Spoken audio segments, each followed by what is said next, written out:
Greetings, YouTubians, and welcome back to Wayne Sharp World, where boy, oh boy, do I have a treat for you guys today.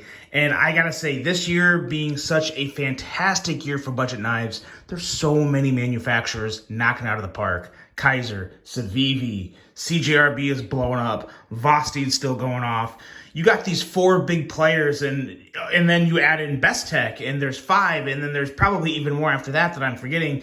It's just an amazing year for budget knives. Knives under $100 are better than they ever have been in the history of pocket knives.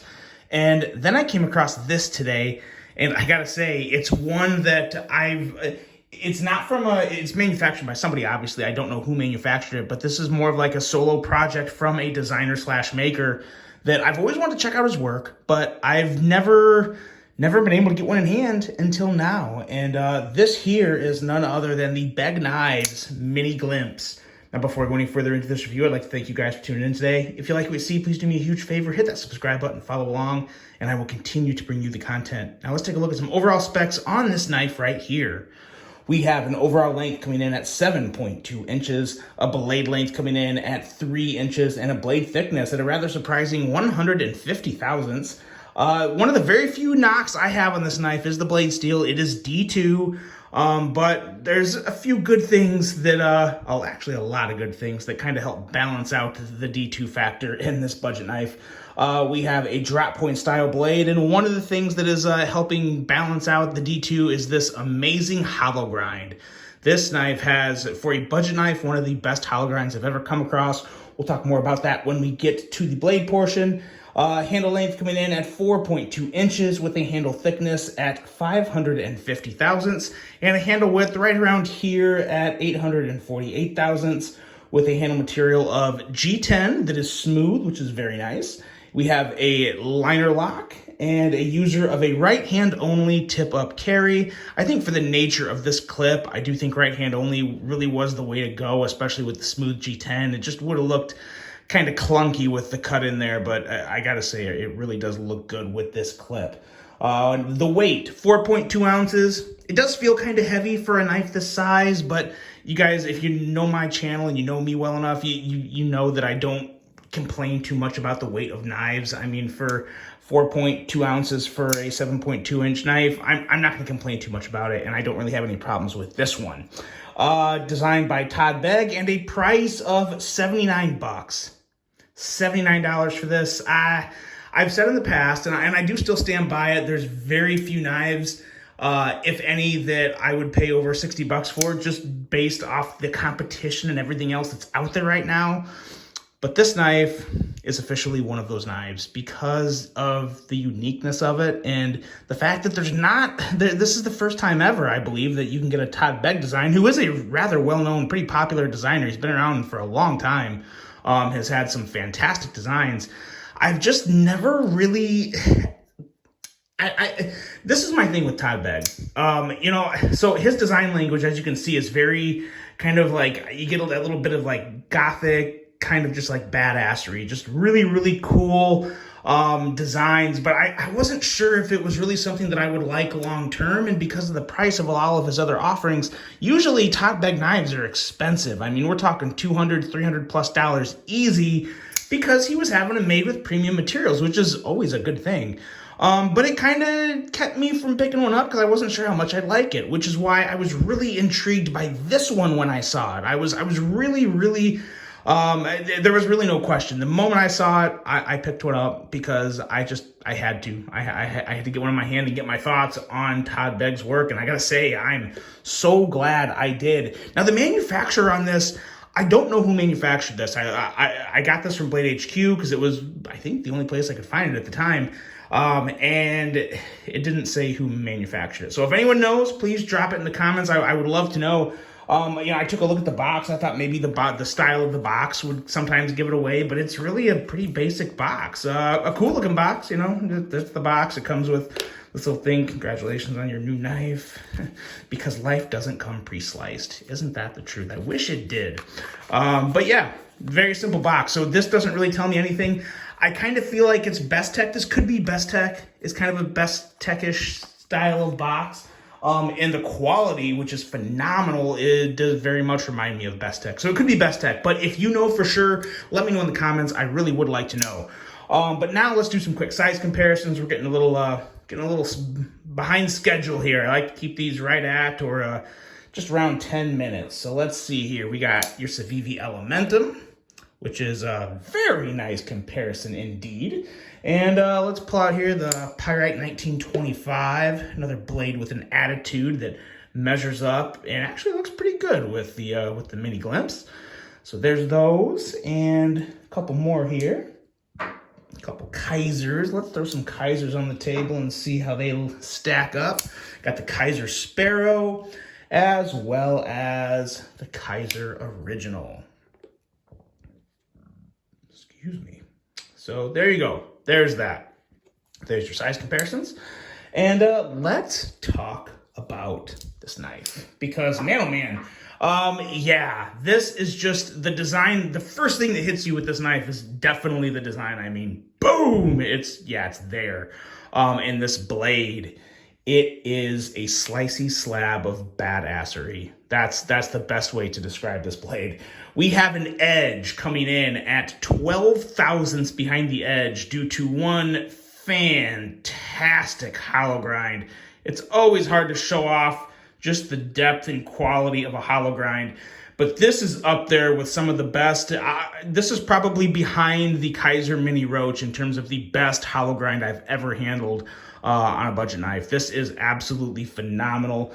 Like I said, 12 thousandths behind the edge, super stupid slicey, and it leads up to a tip that really is kind of a little more robust than you would think with that swedge and everything leading up to it. I wouldn't call this a dainty tip. I wouldn't call it a super, bruiser tip, but it's gonna handle some pretty good work. It's not, I wouldn't call it dainty. It just looks like it can hold up to just enough of your typical EDC use. But outside of the sliciness in the blade and the surprising robustness of the tip, you just have all the aesthetics on this guy. You have a crown spine that leads into this awesome swedge that comes down to the point of the blade that just really pulls the whole blade together. It looks so good. And then in the middle, you kind of have this. I feel like there's always some type of real visual lines and holes and whatnot that really pull you into a Todd Begg design. And this is definitely a perfect example of that. Very much out there, but it's still, what I really like about this is it just has that regular belly. Some of the Begg designs have a lot of the dramatic recurves and tantos and stuff that I think looks cool, but isn't always the easiest to sharpen, as to where this is going to be a breeze to sharpen, and it still has all of the really sweet looks that a Begg Knives design has. So really big fan of this blade, and of course that choil up there, which really works into the ergos and also gives some good life to that blade for sharpenings. Is just fantastic. And leading into the ergos of this knife, they're very good. They really are. It doesn't look like this would be a super comfortable knife, but it really does just fall, in my hand at least, extremely well. You have some very nice smooth G10, which the smooth G10 is just perfect for this design too. It kind of gives it that shiny leathery look that works really well with the satin. The whole knife it pops together and it feels good and it looks good. Like the backspacer back here, the backspacer too. I was meaning to talk about the pot clip, but let's talk about the backspacer first. This is a very Todd Beggish style backspacer. Just kind of thick, pronounced. It can be used as kind of like a pommel. When you have this knife closed and you're just kind of holding the knife, you can really, you could put a window out with that thing. It is quite the striking instrument. But then you also just have this very nice clip with kind of the ballpoint style tension point that I think looks good. I'm assuming this is definitely stainless steel, nothing special. But again, you gotta take a lot of measures to keep it that $79 price point, especially when you have so much work on this blade. I will say for $79, even with the D2, this feels like I'm getting my money's worth. I truly mean that. It feels great. It looks great. The fit and finish is fantastic with this. I have no issue with the fit and finish. The belt satin on this is extraordinary. The smooth G10 feels great. There's no gaps. There's no blemishes. There's nothing weird. You have kind of a weirdly long lanyard hole back here, which is kind of not really here nor there, I guess. That's whatever. But it's super strong with that backspacer holding everything together. I will say the only things that kind of get my attention in the negative way is the fact that it's D2 and the fact that it is kind of heavy for a knife this size. I think when you first get it in your hand, you're going to be like, oh, wow, this is considerably heavier than other knives this size. But I personally think you get used to that pretty easy. I mean, yeah, you're not going to wear this in loose, baggy basketball shorts, but for any type of regular pants, the weight does not matter that much. It just doesn't, not in my opinion. And I usually would not hold that against a knife, and I won't here because I just don't think it's that big of a deal. The one issue I do have with this, at least where I bought this from Blade HQ, and in the description, it refers to D2 as stainless. And that is not true. That is technically a lie. D2 is semi-stainless. And there's a big difference between stainless steel and semi-stainless steel. So I don't know if that's Blade HQ just putting in extra verbiage to help sell the knife, or if that's coming straight from the manufacturer or Beg Knives. I don't know where it came from, but it's just kind of a flat-out lie. The D2 is not stainless. It's semi-stainless. And that is a pretty big thing, especially, when you're talking about a hobby, when you're talking about people that collect and know their steels. You shouldn't be out there calling D2 a stainless steel, because it's not. It's semi-stainless. I won't say it again. I'll stop ranting about it, but that annoyed me. I didn't like seeing that. But again, I can look past that. I'm looking past the fact that this is a D2 blade for the fact that it has one excellent blade in general that is super slicey, a handle that's very comfortable, feels good, looks good, fit and finish is top-notch for a $79 knife, and the fact that the action on this is stupid smooth. So it's excellent on the deployment. The flipper is rocket lightning fast. Very, very satisfying flipper. You can light switch it, or you can just push button it. Either one is really good. You guys know I love the push button.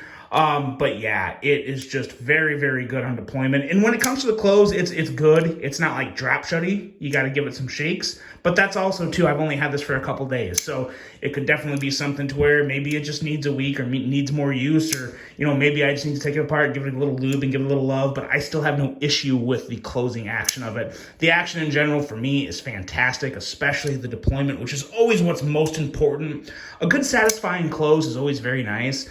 But it's the deployment action that really, I think, is a must for everybody, and especially for a flipper. And this absolutely has that. It's so good.